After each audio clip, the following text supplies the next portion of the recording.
Barang siapa yang dia membuka satu pintu niat kebaikan, maka Allah akan membuka untuk dirinya 70 pintu taufik agar dia berbuat kebaikan.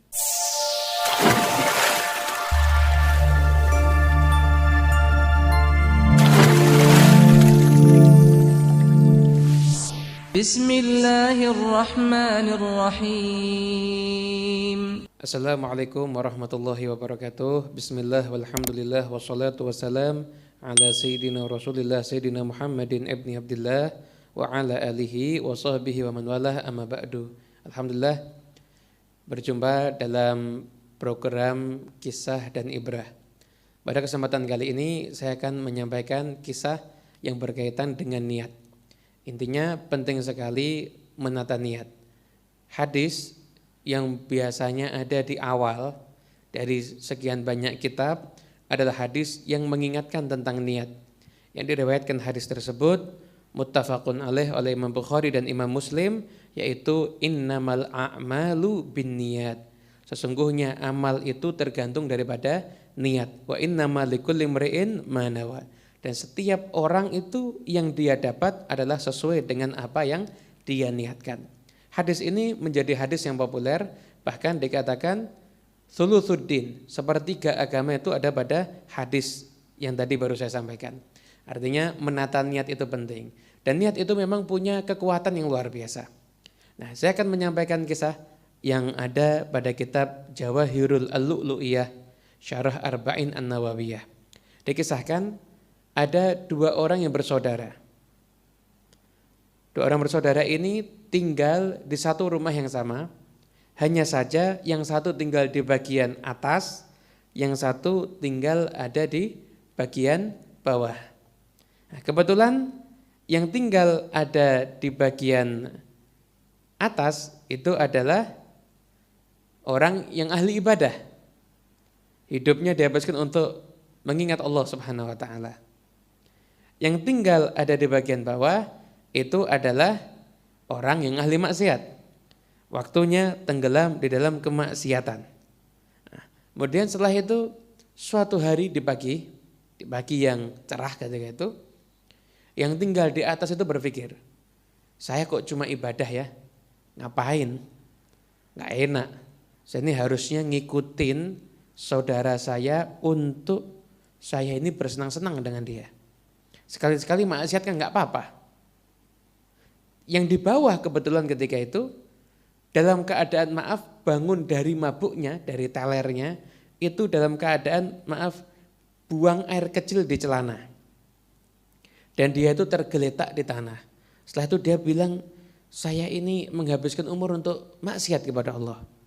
Dan sekarang saya berada dalam keadaan yang hina seperti ini. Saudara saya di atas ibadah, taat kepada Allah, menikmati ibadahnya. Saya harus tobat, saya harus ikut saudara saya ke atas, saya harus ibadah bersama dengan dia. Posisi saudaranya di atas juga pengen ikut ke bawah memaksiat. Nah, kedua orang ini sama-sama menaiki tangga, yang ahli ibadah mau turun ke bawah untuk maksiat, yang ahli maksiat mau naik ke atas untuk beribadah. Subhanallah, terjadilah satu peristiwa, tangganya itu rusak, kemudian keduanya itu jatuh, saling menimpa dan akhirnya keduanya meninggal dunia. Maka ketika itu Allah Subhanahu wa taala menjadikan orang yang ahli ibadah itu dibangkitkan sesuai dengan niatnya. Niatnya apa? Mau jadi orang yang bermaksiat. Dan orang yang bermaksiat dibangkitkan juga sesuai dengan niatnya. Kenapa? Ingin menjadi orang yang ahli ibadah. Kenapa? Itu semuanya tergantung karena niat. Baru aja dia itu niat untuk ibadah, maka dia sudah mati husnul khatimah dan dia menjadi orang yang dibangkitkan sebagai ahli ibadah karena kekuatan niat. Oleh karena itu, marilah kita semuanya selalu memasang niat. Apapun yang kita lakukan, pasanglah di situ niat yang bagus. Pasanglah di situ niat yang mulia. Imam Junaid al-Baghdadi, beliau mengatakan, man fataha ala nafsihi baba niyatin hasanatin fatahallahu alaihi sab'ina baban min abwabit taufiq. Barang siapa yang dia membuka satu pintu niat kebaikan, maka Allah akan membuka untuk dirinya 70 pintu taufik agar dia berbuat kebaikan. Contohnya, kita kan kadang kita keluar dari rumah, kita niat saya mau pergi ke masjid mendekatkan diri ibadah kepada Allah. Di tengah jalan kita tiba-tiba ketemu orang minta diseberangkan, jadinya amal soleh. Setelah itu kita ketemu dan kerabat yang lama nggak ketemu, jadinya silaturahim. Jadi kalau kita masang satu niat aja, maka 70 pintu kebaikan akan Allah buka untuk kita semuanya. Gimana kalau kita setiap mau beramal sekarang ini kita niat? Orang-orang soleh itu niatnya bukan hanya ketika ibadah. Ibadah itu bukan sambil lalu, yang penting sholat enggak, tapi suatu pakai niat. Dengan sholat ini saya mau menghadap Allah, saya mau mewujudkan rasa cinta saya kepada Allah, saya mau mensyukuri nikmat Allah, saya sholat. Jadi selalu pasang nih niat, bahkan urusan kebiasaannya saja mereka pun juga nih niat. Itulah orang-orang yang soleh. Jadi kekuatan niat itu luar biasa. Satu pintu niat kita buka, maka 70 pintu kebaikan itu Allah akan bukakan untuk kita semuanya. Bahkan sebagian ulama mengatakan kalau ada kata-kata 70 dan sebagainya banyak, itu bukan berarti maknanya hanya terbatas 70. Mungkin sekian di atas 70 juga akan bisa terjadi. Itulah kekuatan nih niat. Dan di antara kekuatan niat yang mengherankan, niat itu bisa melampaui tujuan. Contohnya tadi, kita niat mau ke masjid, tujuannya masjid kan? Tapi karena kita punya niat, maka kekuatannya ibadah kita bukan cuma masjid, tapi nanti punya sekian banyak ibadah yang lainnya. Itu termasuk barokah daripada niat. Nah, di zaman Umar bin Abdul Aziz, karena beliau itu berniat mau jadi pemimpin yang adil selama beliau menjabat jadi khalifah, Anda tahu apa yang terjadi? Ketika itu di pedalaman sana ada seorang penggembala kambing yang bertanya sama orang-orang yang tinggal di kota. Saya pengen tahu orang soleh yang adil yang mimpin kita sekarang ini namanya siapa? Kaget. Kok kamu tahu sekarang ini udah ganti pemimpin?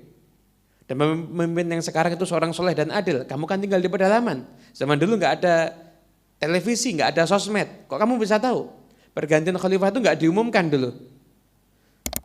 Ya, saya tahunya dari mana? Saya tahu karena sekarang ini serigala tidak ada yang memangsa kambing saya. Tidak mungkin serigala nggak mangsa kambing kecuali di situ ada pemimpin yang soleh.